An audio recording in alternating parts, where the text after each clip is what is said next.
Everybody, welcome back to another episode of Meet the Pros here at Echo Means Business.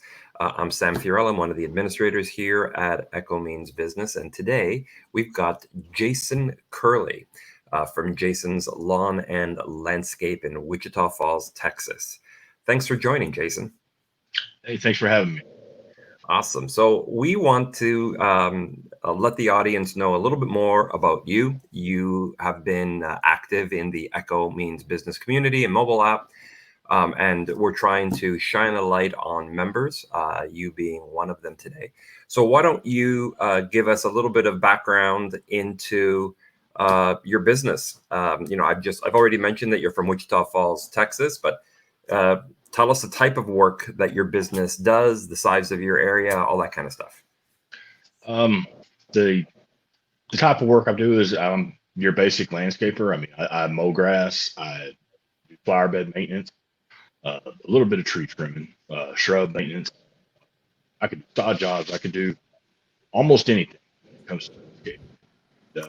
Sounds like a good tagline for your business. I'll do almost anything. I've gotten a lot of jobs that nobody else wanted. I know that. Um, but it's the area is pretty small, kind of. But there's an insane amount of companies here, and there's no shortage of work. So I don't understand how there could be so many, and then not have a problem getting jobs. But I'm not complaining either. Do you? That's a good problem to have, I guess. But if it is even a problem, do you actively go out and look for new work, or does it just fall in your lap if there's so much around? It's kind of a little bit of both. Um, I get a lot of work from my regular customers, telling their neighbors, whoever, and, uh, and then I also get a lot of work from people just seeing me out. All right. So the how many? What's the size of your client base right now? How many properties do you manage on an average week? I've got on an average week, because most of mine are biweekly. So one week it'll be a one group, and then one week it'll be the next group. But between both weeks, I've got about 20 properties. Do you find that that's common in the southern states? You know, that 1 week on, 1 week off? Because I know a lot of the people that we talk to in our community that are in the northern states or in Canada, um, they have to cut every week because the grass just grows too long. It's kind of common, but then it's not. It's really it's more on the customer. Some customers don't have irrigation and they Mm. don't water. Uh, we had a lot of rain. It just now kind of quit raining around the end of July, and so now it's starting to get dry, kind of slow. But there for a while, it was just constant rain, and nobody had to water their grass, and there was just work everywhere. That's interesting. Do you? I know that in the Midwest, anyway, there's a lot of the pros right now are complaining about the amount of rain. You must be happy when it rains. They can send us some of that rain right now, that's for sure. Yeah, it has a. Uh, this is the one thing that I just from on a personal level, I'm really fascinated on in this industry. When you take a look at the various geographies we have, from Vancouver, British Columbia, to southern U.S. to Miami, to Texas, to the Midwest, to Rhode Island, all of the places that our pros come from, there is such diversity in how they run their businesses and how they're forced to run their businesses, and even what they complain about, even when it comes to the rain. Like I said, in the Midwest right now, a lot of people are complaining that they can't get out and cut grass because it won't stop raining. Some rain for you would be good, because I'm assuming that's going to then increase the amount of times you're needed to maintain a property. Right, right. Yeah. So the is this something that you're doing full time, or is this a side hustle for you?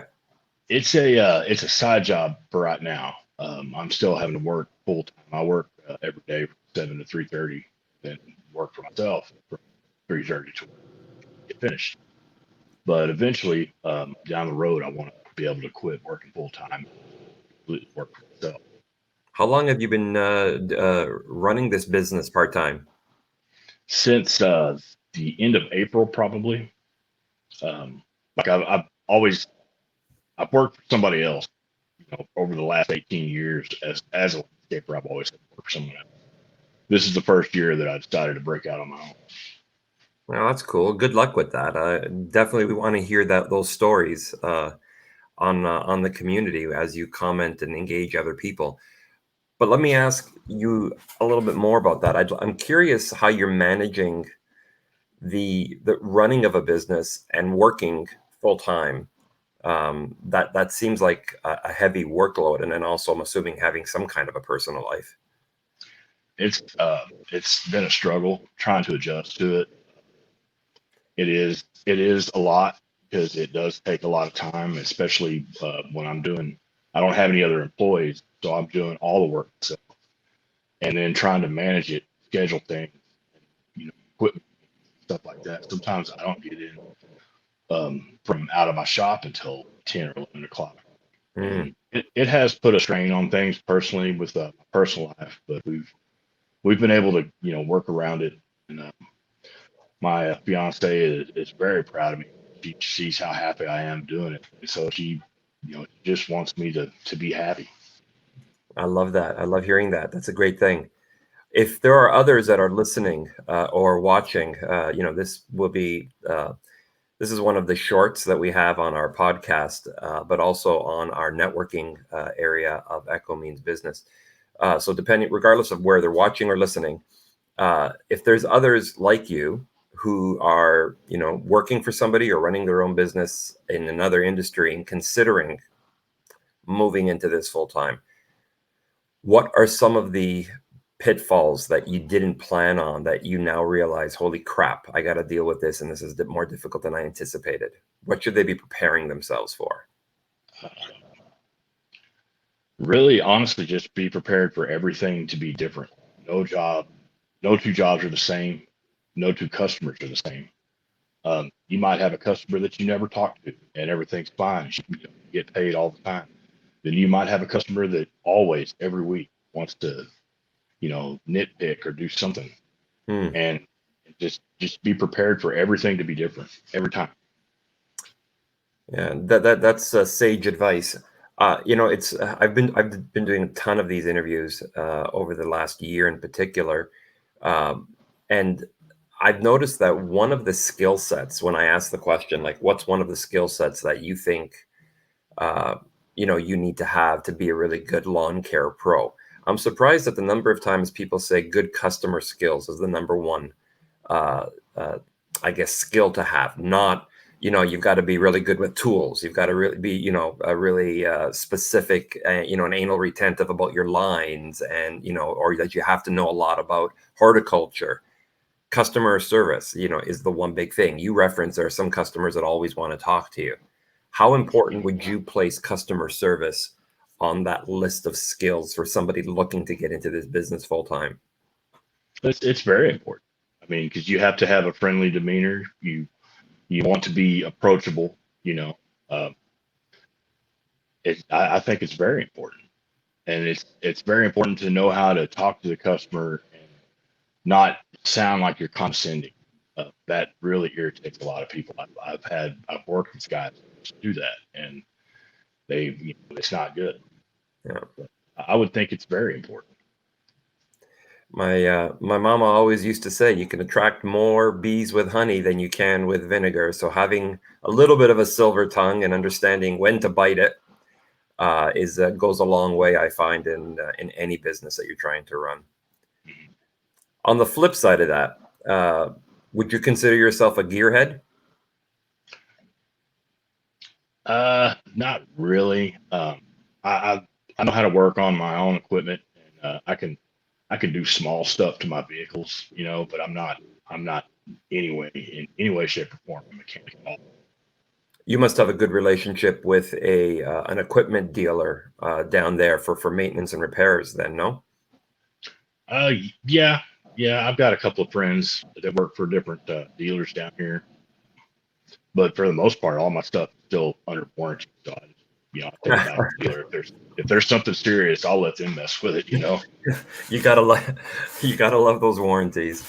That's a smart thing, and make sure you register them. I cannot believe how many people buy brand new products, spend a crap load of money, and don't even bother completing the warranty card on these things until it's too late, and they realize that they don't have their old receipts or whatever it was, and they can't get the warranty done. Mhm. Well, on that, managing your time, give us a sense of, you know, on a personal level, you've got to be able to do something to balance out all of the hours that you're putting into work.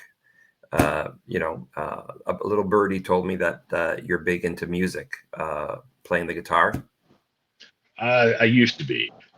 I'm not so much anymore, but I used to be a pretty um, I don't know, kind of intense musician, I guess. But the last couple of years, I really haven't played much because I had an accident with one of my hands, and so it kind of hurts to play now. So I really don't.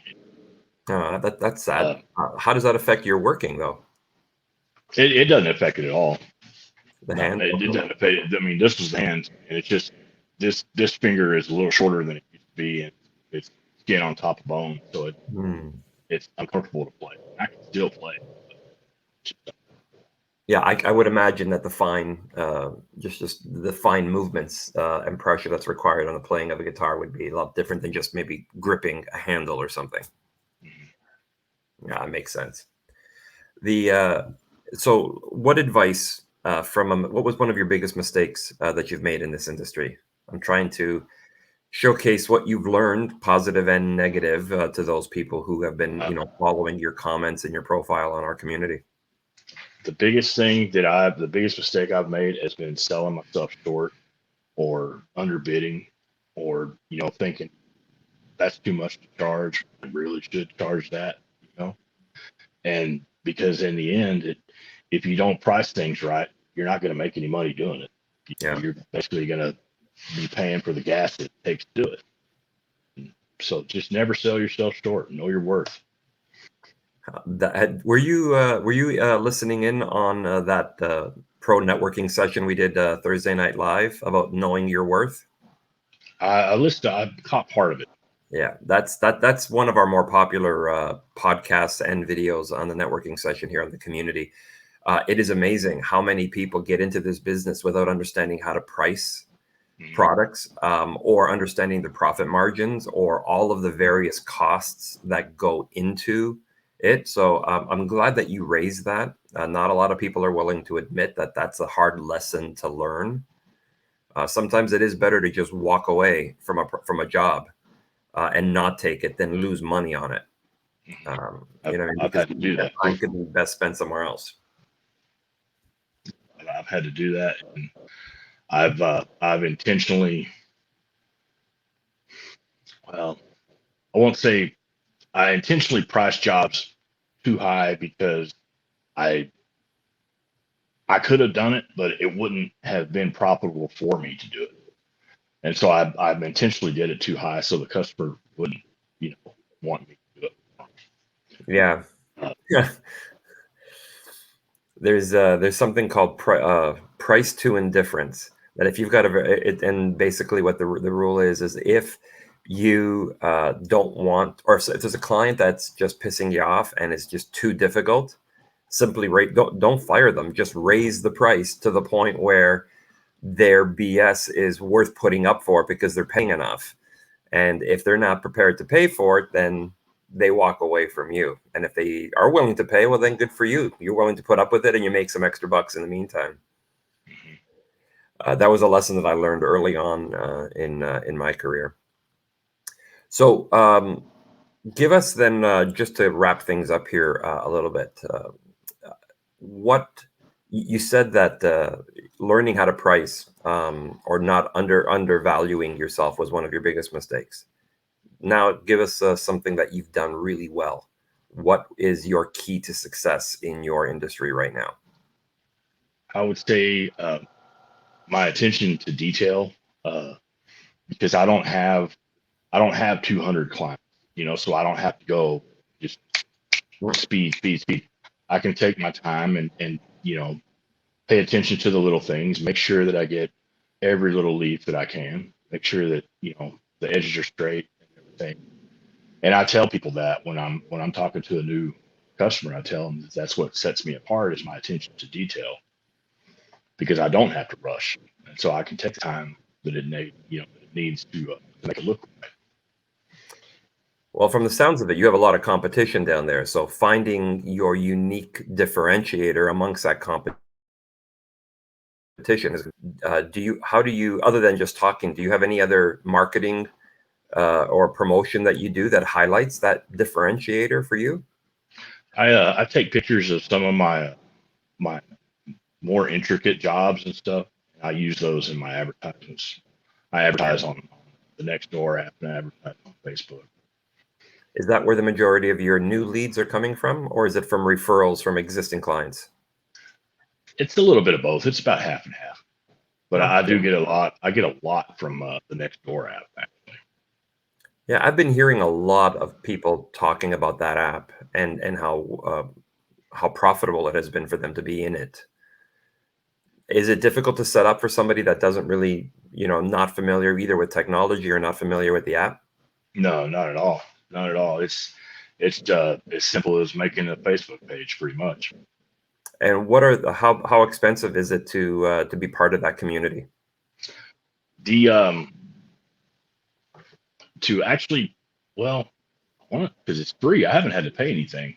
So, but I think there is one that they charge for, but they've never charged me.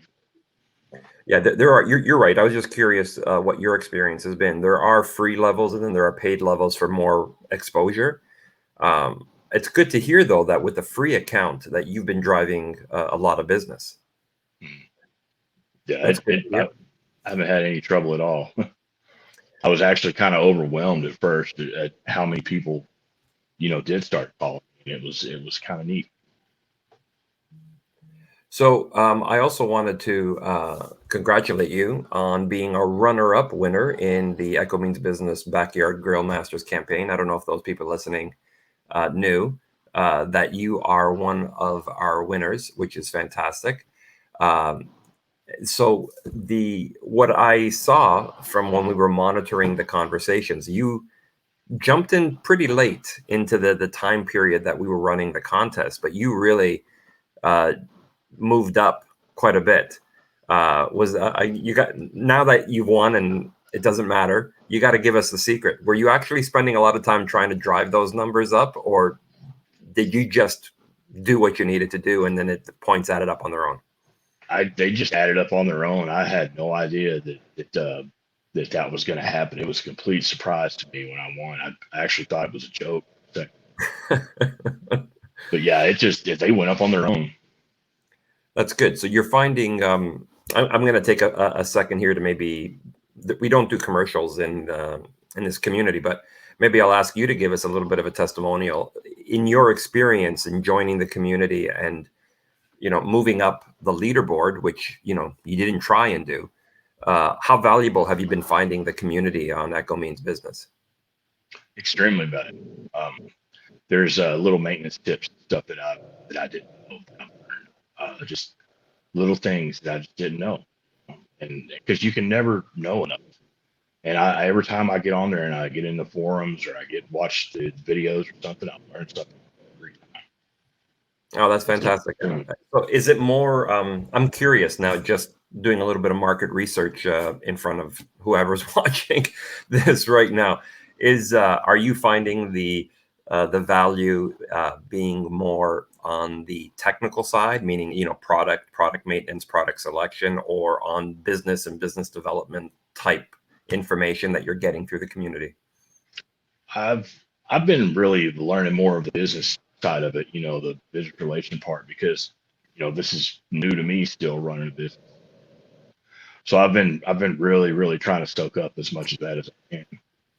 That's awesome. I'm sure that Echo, our sponsor, will be happy to hear that, because that was their main purpose in asking us to build this community and manage it for them. Is to get guys like you or women that are looking to start a business, maybe have never run a business before, and to help you guys make your businesses grow and make them stronger. So that's really great feedback. I appreciate you hearing that.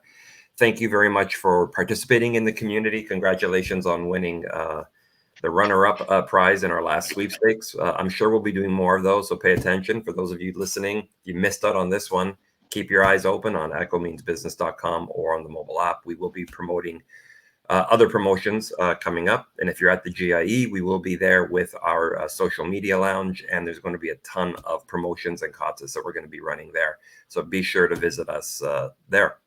Thanks, Jason, for joining and for sharing a little bit of your story. Anybody that wants to connect with Jason, look it up on member profiles. You'll see Jason Curlee, Curlee. Reach out, friend them, ask questions, help each other grow your businesses. And on that, thanks, Jason, once again. Thanks all of you for listening, and stay tuned for our next Meet the Pro episode. Thanks for having me.